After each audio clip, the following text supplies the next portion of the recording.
Are you struggling to juggle it all as a leader?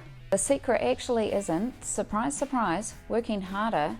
It's protecting your boundaries. Meet Alex. He said yes in every meeting, responded to every late night message, and carried his team's stress all on his own shoulders. In just 6 months, he burnt out. Not because he lacked skill, but because he lacked boundaries. Great leaders protect 3 boundaries that keep them respected, focused, and sane. Let's break them down. First is time.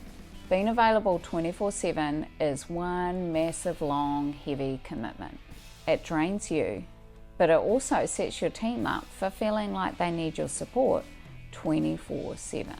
Start with blocking focus hours. Set clear response windows. When you protect your time, you protect your leadership. This is about being really deliberate with your time. Perhaps you only respond to emails between the hours of 9 and 11 a.m. in the morning, and then you do another run through at 4 o'clock. Rather than responding to every single email as it lands in your inbox, trying to get to that dreaded inbox zero that everyone talks about, but is actually, if not managed correctly, an admin nightmare. If people expect you to respond immediately because you're responding immediately, then they're going to keep asking you. Don't reply to late night messages unless they are urgent. Model healthy working hours, so don't be sending those late night messages to everyone either. Set the tone for your team. This week, block off one 90-minute session where you go offline and focus. No email, no Teams messages, just leadership or strategic work. The second boundary is emotional. Empathy is essential, but carrying your team's stress as your own will absolutely break you. Leaders who take the weight of what's happening for people in their lives and carry that around with them just get completely sucked in. Well, that's probably not the right terminology. You just can end up with this heavy weight on your shoulders where you're worrying about somebody and what's happening in their life, you're taking it home, you're checking in on them.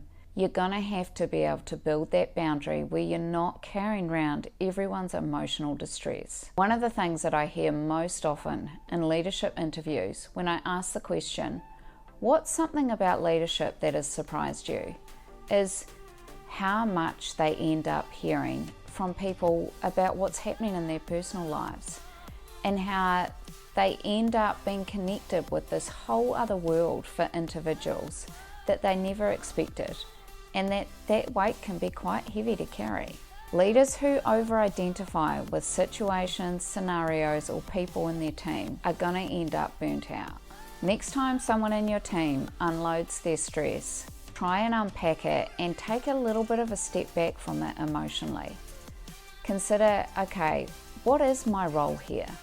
Is this to do with work, or is this to do with personal? If it is to do with personal, what are the other supports that I can offer them that are appropriate to their situation? You're not a counsellor. Well, maybe you are, but most leaders aren't. The third boundary is role. This kind of goes into that not being a counsellor thing, even if maybe you are a counsellor. But your role is a leader first. Connection is good, but taking on the weight of everybody else or being friends with your team members is not. Favoritism, or even the perception of it, is going to erode trust. If you're doing engagement activities with people, include the whole team. Don't go out for lunch with just one member of the team. Go with everyone if you need to go. Some key don'ts too. Make sure that you don't share personal gossip, but make sure that you do share and celebrate the wins and achievements of your team collectively. And another bonus boundary, digital boundaries. Just because your phone buzzes doesn't mean you need to pick it up and look at it. Protecting your digital space protects your headspace. You can do things like setting up Do Not Disturb on your computer when you're really wanting to focus on something, so you're not getting interrupted. Or you could have an auto reply on your emails and messages after hours saying, I'm currently offline, I'll get back to you at 8 a.m. or whatever it is that your hours are. This really protects your headspace, because when you hear something coming in, you know, well, they've already got a response that tells them I'm not looking at that until 8 a.m.